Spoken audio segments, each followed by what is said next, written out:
উপস্থিত আছেন আবু রাহাত আছেন, বাবুল সাহেব উপস্থিত আছেন, আশরাফুদ্দিন উপস্থিত আছেন, সুমন উপস্থিত আছেন, সহ বিভিন্ন পর্যায়ের ঠিকাদার কিন্তু তারা ঢাকা শহরের বিভিন্ন ডিভিশনের কর্মকর্তা। বেশ কিছুদিন ধরে আমরা লক্ষ্য করছি 5ই আগস্টের পরে বাংলাদেশ ঠিকাদার সমিতির নামে প্রেস ক্লাব সহ বিভিন্ন জায়গায় প্রতিটি মানববন্ধন করে যারা কেউ ক্লাবের ঠিকাদার না, এবং এই মানববন্ধনের উদ্দেশ্য হল বাংলাদেশ গণপূর্ত অধিদপ্তরের বিভিন্ন পর্যায়ের কর্মকর্তাদের নিয়ে নিষেধাজ্ঞা করা, মিথ্যা প্রপাগান্ডা করা, দুর্নীতির অভিযোগ করা। আসলে এটার কোনো নাই, সত্যতা নাই, কোনো ভিত্তি নাই।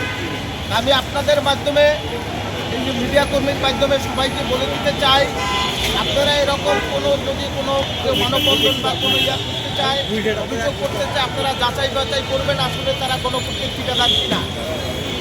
আমাদের অফিস গণপূর্ত অধিদপ্তরের সমিতি অফিস, এখানে আপনারা যোগাযোগ করতে পারেন, অথবা আমাদের ফোন নাম্বার আপনাদেরকে দেওয়া হবে, আপনারা যোগাযোগ করতে পারেন।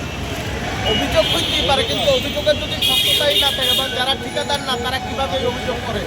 অতএব আমরা বলতে চাই আপনাদের উদ্দেশ্যে, মিডিয়ার উদ্দেশ্যে, সংবাদকর্মী ভাইদের উদ্দেশ্যে, ঠিকাদার নেতৃবৃন্দ সহ সবার উদ্দেশ্যে, প্রশাসন সহ সবার উদ্দেশ্যে বলতে চাই, এরকম যাতে কোনো প্রপাগান্ডা মিথ্যা অভিযোগ কেউ না করতে পারে, আপনারা এই ব্যাপারে সজাগ থাকবেন এবং সতর্ক হবেন।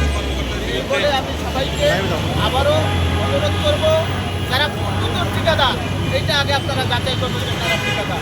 ঠিকাদারের নামে যাতে আমাদের কোনো কর্মকর্তাদের নামে কোনো অভিযোগ, মিথ্যা অভিযোগ, মিথ্যা প্রপাগান্ডা না করতে পারে, সেদিকে আপনারা সবাই সদয় দৃষ্টি রাখবেন। এইবারে আমার সংক্ষিপ্ত বক্তব্য শেষ করতে হবে। বাংলাদেশ জিন্দাবাদ, বাংলাদেশ গণপূর্ত ঠিকাদার সমিতি জিন্দাবাদ।